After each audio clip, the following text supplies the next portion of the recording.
ኪዳነ ምሕረት እናቴ።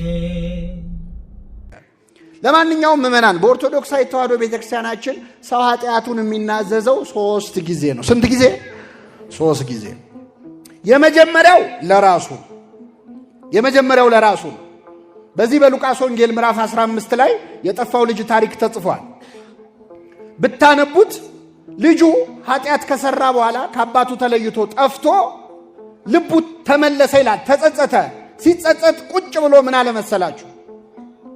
ወደ አባቴ እሄዳለሁ እንዲህ እለዋለሁ፣ አባቴ ሆይ በሰማይና በፊትህ በደልኩ፣ ወደፊት ልጅህ ተብዬ ልጠራ አይገባኝም፣ ከባሪያዎችህ አንዱ አድርገኝ እለዋለሁ አለ ይላል።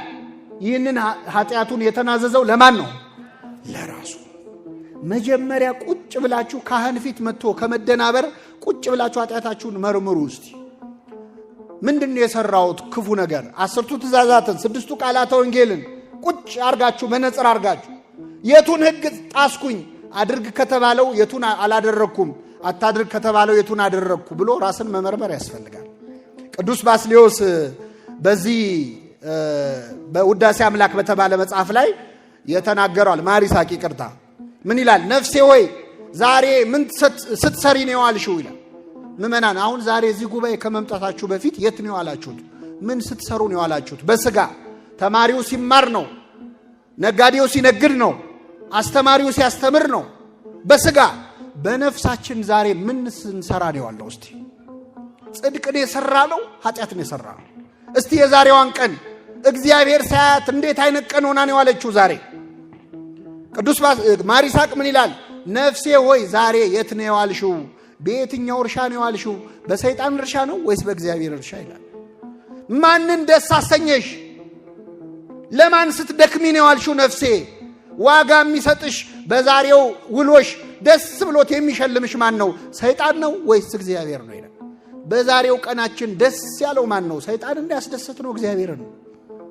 እንዲህ ብሎ መመርመር ያስፈልጋል። ካህን ፊት ቀርቦ ከመደናበር ማለት የመጀመሪያ ኑዛዜው ለራሳችን ነው። ሁለተኛ ምእመናን ለካህናት እንናዘዛለን። ለካህናት ስንናዘዝ ሶስተኛውንም እየተናዘዝን ነው። ሶስተኛው ለእግዚአብሔር ነው። ካህናት የእግዚአብሔር አይኖች ናቸው። አይንተ እግዚአብሔር ይላቸዋል ቅዱስ አትናቴዎስ በቅዳሴው። ካህን ፊት መናገር ማለት እግዚአብሔር አይን ፊት ቁጭ ብሎ መናገር ማለት ነው። እኔ 3 ጥቅሶች ልስጣችሁ ከኦሪት መጽሐፍት መካከል መጽሐፈ ኢያሱ ወልደ ነዌ ምዕራፍ 7 ከቁጥር 7 ቀላል ነው። ኢያሱ ምዕራፍ 7 ከቁጥር 7 ላይ ኢያሱ አካን ለተባለ ሰው የተናገረው አንድ ቃል አለ። ጠራውና ከፊቱ አቁሞ ኃጢአት የሰራ ሰው ነው። አካን ስርቆት የሰረቀ ወንጀል የሰራ ሰው ነው። አቆመውና ከፊቱ ልጄ ሆይ አለው። እስኪ በሉ ልጄ ሆይ ያደረከውን ንገረኝ፣ ለእግዚአብሔር ተናዘዝ። ለማን ተናዘዝ? ለማን ንገረኝ? ለኔ። ኢያሱ እኮ ነው፣ አያችሁ፣ ሌዋዊ ነው ኢያሱ፣ ካህን ነው። ያደረከውን ንገረኝ፣ ለማን ተናዘዝ? ለኢያሱ መናገር ለማን መናዘዝ ነው? ለእግዚአብሔር መናዘዝ። ሁለተኛ ጥቅስ የሐዋርያት ሥራ ምዕራፍ 19 ቁጥር 19። ይህም ቀላል ነው ለመያዝ። ሐዋርያት ሥራ 19 ላይ ያመኑት ሁሉ በሐዋርያት ፊት እየመጡ ኃጢአታቸውን ይናዘዙ ነበር ይላል። የሐዲስ ኪዳን ካህናት ናቸው ሐዋርያት። በእነሱ ፊት ኃጢአታቸውን ይናዘዙ ነበር። ነገር በ3 ይጸናል። የዮሐንስ ወንጌል ምዕራፍ 20 ከቁጥር 23 ላይ ጌታ ለሐዋርያቱ ስልጣንን ሰጣቸው። ምን ሲል? ኃጢአታቸውን ይቅር ያላችኋቸው ይቀርላቸዋል፣ የያዛችሁባቸው ተይዞባቸዋል። ስለዚህ ለአባቶቻችን ለካህናት ተናግረን የኃጢአት ይቅርታ እንድናገኝ የማን ፈቃድ ነው ማለት ነው? የእግዚአብሔር ፈቃድ ነው። አሁን ችግሩ ምን መሰላችሁ? ሰይጣን አሁን ልክ በቼስ እዚህ መሃል ንስሐ አባት የሌለው ሰው የለም። የሌላችሁ ካላችሁ ዛሬ ያዙ እና መቼስ ካህን ሆኖ የገንዘብ ፍቅር ያለበት ሊኖር ይችላል አይችልም? ይችላል። ከመጀመሪያዎቹ ካህናት ከ12 ሐዋርያት መካከል ጌታውን አሳልፎ የሸጠው ይሁዳ ምን ስለሚወድ ነበረ? ገንዘብ ስለሚወድ፣ ሌባ ስለነበረ ነው ይላል ዮሐንስ ወንጌል። በጣም ይገርማል። እኔ በእውነት ይሁዳ ሌባ ነበረ። ክርስቶስ ይሁዳ ሌባ መሆኑን ያውቃል አያውቅ? እያወቀ ለምን ገንዘብ ያዥ ያደረገው? እስቲ ልንገራችሁ። አሁን እኛ ብንሆን ዘበኛ ስንቀጥር ሌባ እንደሆነ የምናውቀውን ሰው ዘበኛ አድርገን እንቀጥራለን? ትቀጥራላችሁ? አረ ተውት። ሌቦች ራሳቸው ሌቦች፣ ዘርፈው የሚተዳደሩ ሌቦች ዘበኛ ሲቀጥሩ የሚቀጥሩት ሌባ ሰው ነው ወይስ ታማኝ ሰው? እነሱ ምንድን ናቸው? ግን ታማኝ ሰው ፈልጉልኝ ብለው ይቀጥራሉ። ክርስቶስ ለምንድን ነው ሌባ እንደሆነ እያወቀ ይሁዳን ገንዘብ ያዥ ያደረገው? ለምንድን ነው? ቤተ ክርስቲያን ሙዳየ ምጽዋቷን የሚዘርፉ ሰዎች ሁሌ እንደሚያሰቃዩት እንድናውቅ ነው። ክርስቶስ እያለም ሌባ ነበረ፣ አሁንም ሌባ አለ የለም? እስከ ምጽአት ድረስ ሌባ ይኖራል አይኖርም? እኔም እያለው ሌባ ነበረ እንዳደነግጡ ለማለት ነው። ሌባ እየን ብላችሁ እንዳትበረግጉን። እና እኚህ ካህን በጣም ፍቅረ ነዋይ ያጠቃቸው ነበር። ባለጸጋ ሰው መጥቶ ንስሐ አባቱ ነኝ ሲላቸው ደስ አላቸው። እሺ አሉ። የንስሐ አባቱ ሆኑት። ከሆኑ በኋላ ይገርማቸዋል። ሳምንት አልቆዩም። መጡና ፈልግሃለሁ አሉት። ይህም ባለጸጋ ሰው ምን ነው ምን ፈለጉ አላቸው። እንደምታውቀው አሉት የእርሻ መሬት አለኝ፣ እኔ ካህን ነኝ፣ ቀድሳለሁ፣ ደክሞኝ ነው የምወጣው ከቤተ ክርስቲያን። ከዛ በኋላ ለማረስ ጉልበት የለኝም።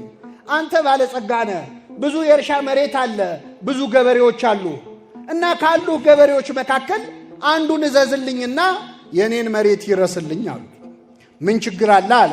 ለካህን መሬት ማሳረስ ትልቅ ነገር ነው አይደለም? መጽሐፍ ቅዱስ ላይ እኮ ቤት ገዝቶ የሰጠ ሰው አለ፣ ሚካ የተባለ ሰው። መጽሐፈ መሳፍንት ላይ ለካህን ምንም ይደረጋል፣ ችግር የለውም አለ። ገበሬ መደበላቸው፣ ጥሩ ብርቱ ገበሬ። ሂድና የካህኑን መሬት ረሳል። ይህ ገበሬ ሄዶ ይገርማቸዋል፣ የቄሱን መሬት ሲያርስ ደህና ገበሬ ስለነበር ደህና አድርጎ ሲቆፍር የሆነ የተቀበረ ነገር አገኘ። ከዛ ከፍቶ ሲያየው በድስት ሙሉ ወርቅ ነው የተቀበረው። በጣም ደነገጠ። ከዛ ወርቁን ወዲያውኑ ቀበረውና ባለጸጋው ጋር አለቃው ጋር ሄዶ እረ የንስሐ አባትህ መሬት ላይ እኮ የተቀበረ ወርቅ አገኘዋል። ባለጸጋው ምን አለ? ምን አረከው አለው። ቀበርኩት አለ። ጥሩ አድርገሃል። በልሂድና ለእኔ እንደነገርከኝ አትንገራቸው፣ ለካህኑ ሄደ ወርቅ አግኝቻለሁ በላቸው በእርሶ መሬት ላይ። እርሳቸው መሬት ላይ ነው የተገኘው፣ ወርቁ የሚገባው ለእሳቸው ነው አለ። ይህ ታማኝ ገበሬ እሺ ብሎ ወደ ካህኑ ሄደና እርሶ መሬት ላይ እኮ ወርቅ አገኘው አላቸው። ክው ብለው ደነገጡ፣ ደስ አላቸው። አላወቁም እዛ ወርቅ እንዳለ። የታረከው ታዲያ አሉ። እዚያው ቀብሬዋለሁ አለ። በጣም ጥሩ፣ ማታ እንገናኝና ወርቁን ታሳየኛለህ፣ ግማሹን ላንተ አካፍልሃለሁ አሉት። ከኔ ጋር ናችሁ ምዕመናን? እሺ ያለ ይሄ ገበሬ ሄደ። አሁን እስኪመሽ ድረስ እኚህ ካህን ቁጭ ብለው ሲያስቡ ምን ያህሉን አካፍልሃለሁ ነው ያሉት? ምን ነክቶኝ ነው ግን አሉ። እንደው እኔ እኮ ዝም ብሎ ያፌ አያርፍም አሉ። በእኔ መሬት ላይ የተገኘ ወርቅ አሁን ግማሹን ለሱ እንደው ሩቡን እንኳ ብለው ምን አለ እንዲህ ያሉ ሲከነከኑ ሰይጣን በልባቸው ገባ። በቃ ይህን ሰውዬ ገለዋለሁ ብለው ወሰው። ከዛ ሄደ መጣ። በሰዓቱ ቦታው ላይ ወሰዳቸው። ወርቁን አውጥቶ ሲሰጣቸው ሳያስበው ከጀርባው መጥተው ገደሉት። ከዛ ግራ ቀኝ አይተው ማንም የለም ብለው ልክ ሙሴ እንዳደረገው ወስደው ወራጅ ወንዝ ላይ ጎርፍ ላይ ጣሉት። ከዛ ወደ ቤታቸው ገቡ። የወርቁን መገኘት ማንም ሰው አልሰማም ብለው ነው። የሰማ ሰው አለ የለም? ማን የሰማው? ባለጸጋው ሰውዬ ቢጠብቅ ያ ገበሬ አይመጣም። ከዛ በማግስቱ ጠዋት ሄዶ እዛ እርሻ ቦታ ላይ ሲፈልገው የደም ምልክት አየ። በጣም አዘነ። እኚህ ሰው ይህንን ገበሬ ገለውታል ማለት ነው አለ። እሳቸውን እግዚአብሔር ይፍረድባቸው። እኔ ግን አለ ከዛሬ ጀምሮ ቤተ ክርስቲያንም አልሄድ፣ መስቀልም አልሳለም፣ ስጋው ደግሞ ምንም አልቀበልም አለ። እንደዚህ አይነት ንግግር ሰምታችሁ አታውቁም? ታውቃላችሁ አታውቁም? እኔ እንደው ሞታለሁ እንጂ የአባገሌን መስቀል አልሳለም የሚሉ ሰዎች። መስቀሉ የማን ነው? የክርስቶስ ነው። የክርስቶስ መስቀል አይደለም ኃጢአተኛ ካህን ዲያብሎስ ቢይዘው ራሱ ይረክሳል። ችሎ አይዘውም እንጂ አይረክስም። እና የሰውዬ ከቤተ ክርስቲያን ቀረ ካህኑ እንዲያረገ ብሎ። በኋላ ቅን ሰው ስለነበር እግዚአብሔር ህልም አሳየው። ምንድን ያሳየው? ሌሊት ተኝቶ በህልሙ እልም ባለ ጭው ባለ በረሃ ላይ ብቻውን ሲሄድ ያያል። አሸዋ ነው፣ ከላይ ፀሐይ ይመታዋል፣ ከታች አሸዋው ግሏል፣ እግሩን ያቃጥለዋል፣ ባዶ እግሩን ነው። ውሃ ጥም ጉሮሮውን ያሰቃየዋል፣ ደርቋል ጉሮሮ እና እየተሰቃየ እያለ የፏፏቴ ድምፅ ሰማ። ኮለል ብሎ የሚፈስ ውሃ ሰማ። አስቡት ጠምቷችሁ የውሃ ድምፅ ስትሰሙ። ስለዚህ የውሃውን ድምፅ ተከትሎ ሲሄድ እውነትም ንጹህ ውሃ ኮለል ብሎ እየፈሰሰ ነው። እጁን ሰዶ ሊጠጣ ሲል ግን ውሃው ራቀው፣ አይደርስበትም። ሞከረ፣ ተሳበ፣ አልቻለም። በኋላ አንድ ሰውዬ መጥቶ በንጹህ የወርቅ ጽዋ፣ ንጹህ በሆነ የወርቅ ጽዋ ከዛ ውሃ ቀድቶ እንካጠጣ። ውሃው ንጹህ ነው፣ ጽዋውም የወርቅ ነው፣ ንጹህ ነው። ሰውየው ግን ከራስ ፀጉሩ እስከ እግር ጥፍሩ ቁስለኛ፣ እጁም የቆሳሰለ ነው፣ የሚያስፈራ ቁስል አለበት። ግን ውሃው ንጹህ ነው። የሰውየውን ቁስል አየ፣ ተጸየፈ። ግን ውሃው ጠምቶታል።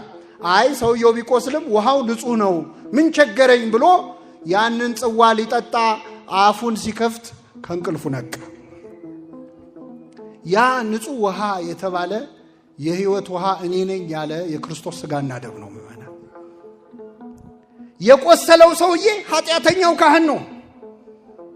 በኃጢአት ምክንያት የቆሰለ፣ ኃጢአት ያቆሰለችው። የክርስቶስ ሥጋና ደም ግን ንጹህ ነው።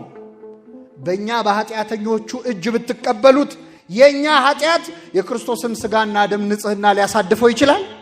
አይችልም። ይህ ሰውዬ የትምህርት ሆኖት ከዛ በኋላ ወደ ቤተ ክርስቲያን ተመለሰ። ሁላችንን ይመልሰን።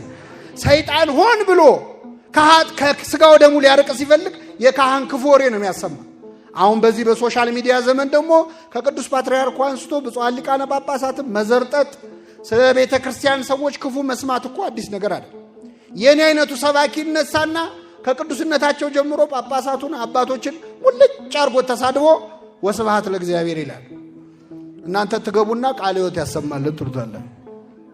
በጣም ያሳዝናል። የካህን ክፉ ነገር፣ ጥሩ ነገር፣ ጥሩ ካህን ቢኖር ዝናው አይሰማም። ክፉ ካህን ካለ ግን ዓለምን ያዳርሳል። እነዚህ የሉቃስ ወንጌል ምዕራፍ 1 ላይ ዘካርያስ ቤተ መቅደስ ውስጥ እያጠነ እያለ የማይጠንት ሰሞነኛ ሆኖ እያጠነ እያለ ሊቀ መላእክት ቅዱስ ገብርኤል ከመሠዊያው በስተቀኝ ተገለጠለት ይላል። ሚስት ኤልሳቤጥ ትወልዳለች አለው። እንዴት ይሆናል አለ፣ ተጠራጠረ። ይሄ እስከሚፈጸም ድረስ ዲዳ ትሆናለህ አለው። ምን ትሆናለህ? ከዚያስ ዘካርያስ ከቤተ መቅደስ ዲዳ ሆኖ ወጣ። ሕዝቡም ይላል፣ በጣም የሚገርም ጥቅስ ልነግራችሁ ነው።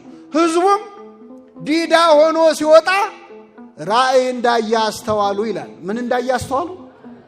አሁን እዚህ ቤተ ክርስቲያን እሑድ ቀን አስቀድሰን የቀደሱት ቄስ አቁርበውን ገብተው ሲወጡ ያሰናብቱናል ብለን ስንጠብቅ ከመቅደስ ሲወጡ ዲዳ ሆነው ቢወጡ ራእይ አይተው ይሆናል ትላላችሁ? እግዚአብሔር ስራውን ሰራ፣ ዋጋቸውን ሰጣቸው ነው ምንለው አይደለ? አቤት ይፈርዳል እኮ እሱ ነው ምንለው። እንደው ጥሩ ካህን ቢሆኑ እንኳን እንዴት እንዲሆኑ አንልም። ሲያስመስሉ ነው ለካ ነው ምንለው። ተመልከቱ፣ ሰይጣን ከንስሐ ሊያርቅ ሲፈልግ ከካህን ያጣላል። በሚመጣው ዓመት የሚያብድ ሰው ዘንድሮ ሱሪውን ዝቅ ዝቅ ያደርጋል ይባላል። ከንስሐ የሚርቅ ሰው ዘንድሮ ካህን መሳደብ ይጀምራል። መስቀል መሳለም ያስጣላዋል። የሰማይ መንገድን ነው እየዘጋ ያለው። ካህኑ ምን ትጎዳዋል? እንደዚህ ከማድረግ እግዚአብሔር በቸርነቱ ይሰውራል። ስለዚህ ኃጢአታችንን ለካህናት እንድንናዘዝ የማን ፈቃድ ነው? ሁለት ነገር ነግሬያቸው አበቃለሁ። እንግዲህ ለማን እንደምንናዘዝ ነግሬያቸዋል። እንዴት እንናዘዝ የሚለውን ልንገራችሁ እናበቃለሁ። ኃጢአታችንን ዘርዝረን ነው መናዘዝ ያለብን። ጠቢቡ ሰሎሞን ኃጢአቱን የሚሰውር አይለማም፣ የሚናዘዝባትና የሚተዋት ግን ከእግዚአብሔር ምሕረት ያገኛል ይላል። ኃጢአታችንን በደንብ አድርገን ነው መናዘዝ ያለብን።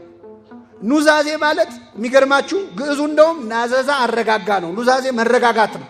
አንድ ሰው ኃጢአቱን በደንብ ከተናዘዘ እረፍት ያገኛል፣ መረጋጋት፣ ሰላም ያገኛል። አድበስብሶ ከተናዘዘ ከደበቀ ደግሞ በሽታውን የደበቀ ምን የለውም መድኃኒት። ኃጢአታችንን ስንገልጠው አሁን የሰራነውን ኃጢአት ከልጅነት እስከ እውቀት እስካሁን የሰራነውን ካህኑ ፊት ቀርበን፣ ካህኑ ምስክር ነው፣ የምንናዘዘው ለእግዚአብሔር ነው። ካህኑም ሰምቶ ከኃጢአት ማሰሪያ ማን ይፍታህ ነው የሚለው። ስለዚህ እግዚአብሔርንም ይሰማን እግዚአብሔርንም ይፈታል። ፍቱ እኮ ብሏቸዋል። እነሱ ግን አሳልፈው ለእግዚአብሔር መልሰው እግዚአብሔር ይፍታ ይላል። ፍቱ ብሏቸው ሳለ በትህትና ማለት የሰጣቸውን ይሰጡታል መልሱ። ስልጣን የሱ ስለሆነ ተመልከቱ። ስለዚህ ካህን ፊት መተን ስንናዘዝ እረፍት ሰላም እናገኛለን። ኃጢአትን ስትደብቀው ደግሞ እግዚአብሔር ይገልጥብሃል፣ ስትገልጠው ይደብቅልሃል።